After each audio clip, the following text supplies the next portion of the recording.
Hey guys, it's Sasha and I'm here with my most recent book haul. So I can't remember the last book that I have hauled for you guys, so here is just some general books that I've got in the last couple of weeks, probably since September I'm going to say. So the first book that I picked up is Lady Helen Dark Days Club by Alison Goodman. I already own 2 other copies of this book, but I don't own this edition. This is the Australian paperback edition. Someone on Instagram, I think, was selling this book. Well, it was free, but just pay postage. So I picked it up because I've got the second book in the paperback Australian edition. The third book is coming out super soon. I'm hoping to see Alison Goodman at Supernova in Brisbane next weekend. This is a book about demon hunters in the Victorian era of England. And you have a broody, dark, mysterious dude, and then a girl who realizes that she's a demon hunter when she's never known that in her life before. So it may feel like a rip-off of Shadowhunters, but it's not. I don't know. I love this story, and I obviously love the story because this is the third copy I have of it. Another book I picked up from Facebook or Instagram is The Kiss of Deception by Mary E. Pearson. This book I've been seeing everywhere. The sequel series just came out. I think the first book in the next trilogy. And it seemed really interesting, so I thought I should probably pick up this book. And it is so floppy. Like, it feels so well worn, but it's in really good condition still. But I'm super keen to start this. This book is about this girl. She's supposed to be marrying someone, like a prince, to like save, like unite the 2 kingdoms or whatever. But she doesn't want to be married to this guy. So she runs away. And then you've got 2 POVs, right? So you've got one is of the prince who's trying to find her. But one is also of an assassin who has been told to kill her.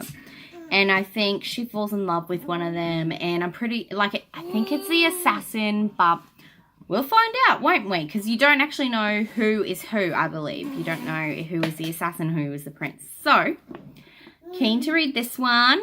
Probably won't start it till next year, though, because I've got so many things on my TBR. It's ridiculous. So, the next 2 books I picked up in Sydney at a really cute secondhand bookstore that I cannot remember the name of right now, but it's like 3 stories high and there's a cafe, and I loved it.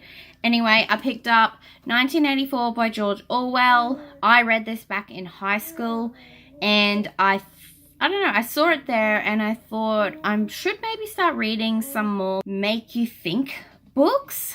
I can't actually remember. Oh no, I think I did read this. I remember reading Animal Farm, but I don't know if I actually read 1984. I just thought it'd be good for my collection. And then the next book I picked up from that cute little bookstore was Little Deaths by Emma Flint.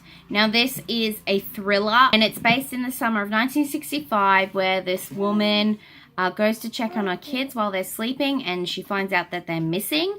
But it also finds out like the mum is not an average mum. Everything is just not as it seems, so I'm really looking forward to reading this. I'm really getting into thrillers this year, and I can't wait to pick this one up.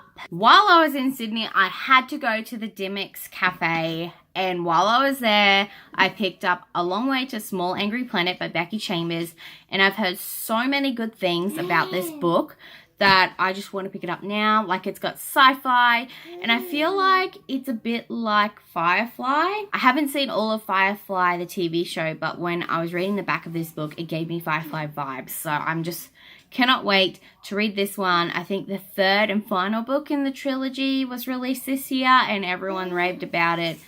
And I can't wait. I just love sci-fi, I love space, so give me all of the space books, please. And the last 2 books I picked up in October is Kingdom of Ash by Sarah J. Maas. I got the hardcover, I also got the paperback, which I could not find, so my baby probably has done something with it.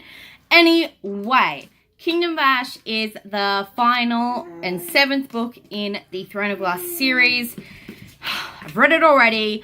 I've done a vlog for it, which you'll see soon. If not, I will link it up and below. But I can't believe it's here. I can't believe I just can't believe it, all right? And check this baby out. It is signed. Look at it.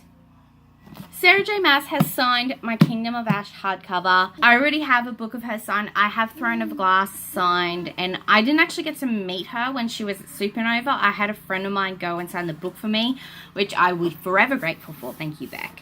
But Sarah J. Maas is coming back to Australia, so I'm going to take all my other books and she's going to sign them, and I'm just going to tell her how much I love her stories. Sorry, I went off on a tangent. It's done, and I'm so sad, but you'll hear more about that later. So these are the books that I've recently acquired, and I cannot wait to read all of them. I've slimmed down my hauls, if you haven't realized. Back in the start of the year, there were like 20 plus. And that was only 7 books for like September and October, which is really good if you ask me. I'm really using my local library a lot. So I really do suggest, if you say that you can't go buy that book, you can't go pre-order that new release, go to your library, because they have a lot more than you think they do. And if they don't have the book you're looking for, ask them to order it in. Like, it's free. If you like this video, please give it a thumbs up and subscribe if you'd like to see more. Add me on Goodreads at sashreads and on Bookstagram at sashreads as well. Thank you so much for watching, and I hope you have a good rest of your day. Bye.